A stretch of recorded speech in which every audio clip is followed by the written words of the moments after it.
Olivier Adam, Les Lisières.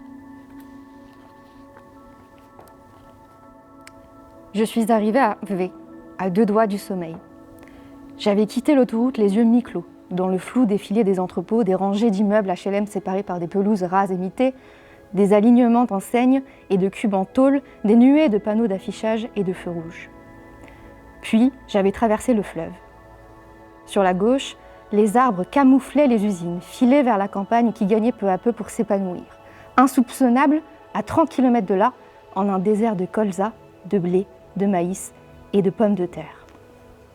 De l'autre côté, c'était l'hôpital et la casse automobile, les zones industrielles, les supermarchés, les parkings, les nationales, les voies ferrées, les habitations verticales, milliers de fenêtres allumées dans le matin, de gosses s'habillant et croulant sous leur cartable, d'hommes et de femmes aux yeux gonflés, s'apprêtant à courir vers la gare de RER, à s'engouffrer dans leur voiture pour gagner leur bureau, leur atelier, leur boutique, leur école, leur cabinet, Pôle emploi.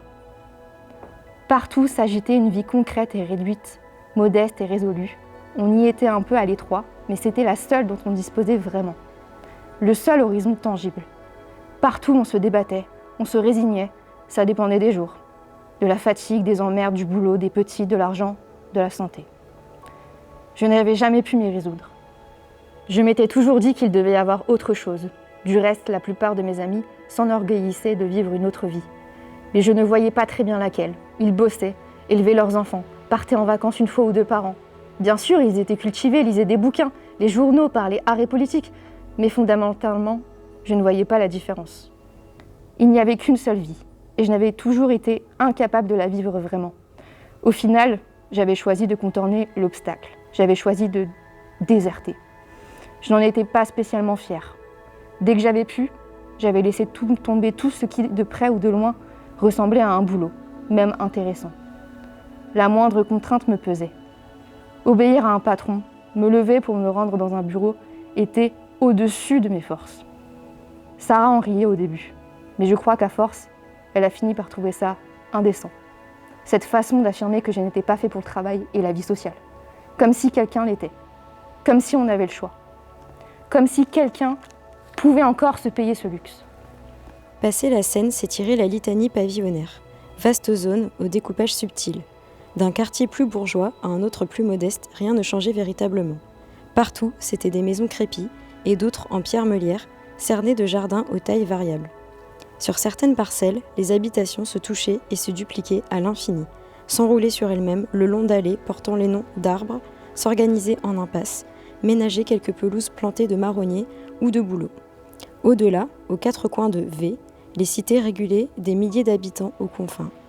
D'une ville qui n'avait pourtant que très peu de contours, jouxtant d'autres villes qui semblaient elles aussi mangées par leurs abords, réduites à des zones d'approche qui n'en finissaient pas de tendre vers un cœur inexistant.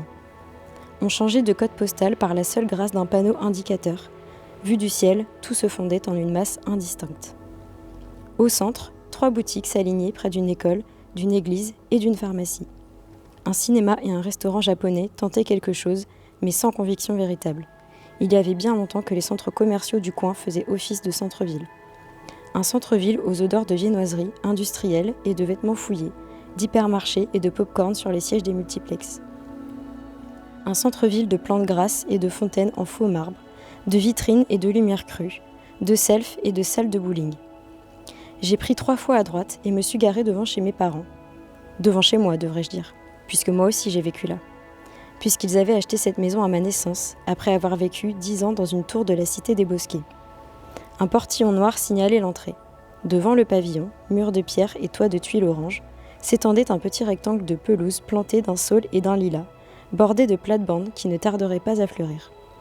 On accédait au séjour et à la cuisine par un escalier extérieur qui longeait le mur et s'achevait devant la porte d'entrée, sous une petite verrière où nous devions laisser nos chaussures. À l'étage supérieur se trouvaient les 3 chambres. Le rez-de-chaussée était occupé par une cave où, adolescents, nous avions établi notre refuge. Tout sentait le ciment, le plâtre, la terre battue, les outils et la poussière. Une banquette défoncée, une table basse, un tapis, un bureau où nous posions le ghetto blaster, nous avait longtemps suffi. Un temps, nous avions rêvé d'y adjoindre un petit frigo, et pourquoi pas un téléviseur. Nous sommes rentrés et tout était absolument désert. Plus aucune voiture ne circulait. Au fond des maisons, derrière les rideaux, se mouvaient des ombres bleutées, trahissant partout des soirées télévisuelles. Nous sommes passés devant l'école maternelle et l'école primaire que mon frère et moi avions fréquentées. Je n'en gardais pas le moins de souvenir, pas avant le CM2 et ce jour où j'avais voulu mourir dans les Alpes, l'année du décès de ma grand-mère. Pendant quelque temps, je m'y étais rendu pour voter. Pendant des années, alors que je vivais à Paris, j'étais venu voter ici, parce qu'il me semblait que c'était bien de là que je venais, parce que je n'étais pas parisien que de passage, un touriste en transit dans la ville, même où je vivais. Sans doute aussi pour avoir une occasion, une fois par an ou presque, de pénétrer dans cette école, de m'attarder dans la cour, au milieu des bâtiments, aux murs de meulière, coiffés de tuiles oranges, de traquer des odeurs de craie, de ciment, de papier, qui m'auraient dit quelque chose, auraient réveillé en moi un souvenir, une image, mais rien jamais n'était survenu. J'ai pensé à ça en longeant les murs de l'école, ainsi que je le faisais à 11 ou 12 ans, sur les programmes de télé de ma grand-mère paternelle, le dimanche soir quand il fallait se rendre dans son petit appartement pour la visite hebdomadaire obligatoire à laquelle ma mère se soustrayait la plupart du temps parce qu'elle ne s'entendait pas sans que je sache vraiment à quoi tenait leur animosité. Ma grand-mère ne quittait pas son fauteuil de velours et ne prenait pas la peine d'éteindre son téléviseur.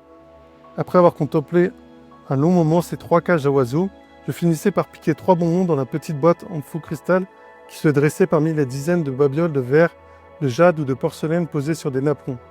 Un coin du buffet était réservé aux cartes postales, qu'il ne fallait jamais oublier de lui adresser quand nous partions en vacances ou en séjour scolaire.